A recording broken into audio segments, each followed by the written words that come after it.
بسم اللہ الرحمن الرحیم۔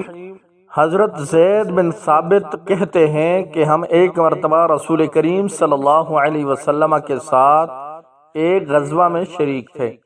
جب ہم مدینہ کے شارع عام کے چوراہے پر پہنچے تو ایک عرب دیہاتی کو دیکھا کہ وہ ایک اونٹ کی نکیل پکڑے ہوئے حضور سرور دو جہاں صلی اللہ علیہ وسلم کے پاس آ کر ٹھہر گیا۔ ہم سب اس کے گرد جمع ہو گئے۔ اس نے آپ صلی اللہ علیہ وسلم کو سلام کیا۔ آپ صلی اللہ علیہ وسلم نے اس کے سلام کا جواب دیا، پھر فرمایا تم کیسے ہو، صبح کیسی گزری؟ اتنے میں ایک آدمی آیا، دیکھنے میں چوکیدار معلوم ہوتا تھا۔ اس نے کہا اے اللہ کے رسول صلی اللہ علیہ وسلم، اس اعرابی نے میرا اونٹ چرا لیا ہے۔ یہ سن کر اونٹ فوراً بلبلانے لگا، تھوڑی دیر کے بعد دھیما ہونے لگا۔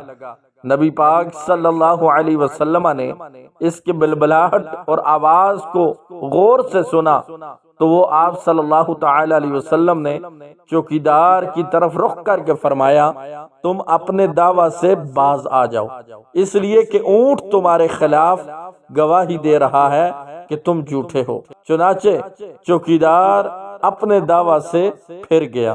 پھر حضور اکرم صلی اللہ علیہ وسلم اعرابی کی طرف متوجہ ہوئے اور فرمایا کہ تم نے میرے پاس آتے ہی کیا کہا تھا؟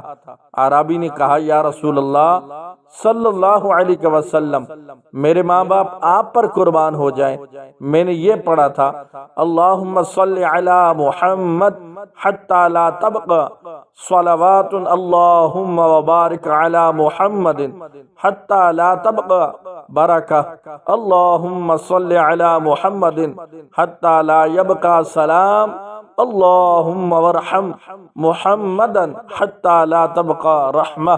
اے اللہ جب تک رحمت باقی ہے محمد صلی اللہ علیہ وسلم پر رحمت نازل فرما۔ خدایا جب تک برکت رہے محمد صلی اللہ علیہ وسلم پر برکت نازل فرما۔ اے اللہ جب تک درود و سلام باقی رہے محمد صلی اللہ علیہ وسلم پر درود و سلام نازل فرما۔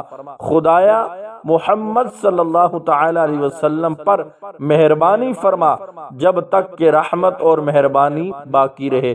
یہ سن کر آپ صلی اللہ علیہ وسلم نے فرمایا اللہ تعالی نے اس معاملہ کو میرے لیے منکشف کر دیا ہے، اور اونٹ اللہ کی قدرت سے بول رہا تھا اور فرشتوں نے آسمان کو گھیر لیا تھا۔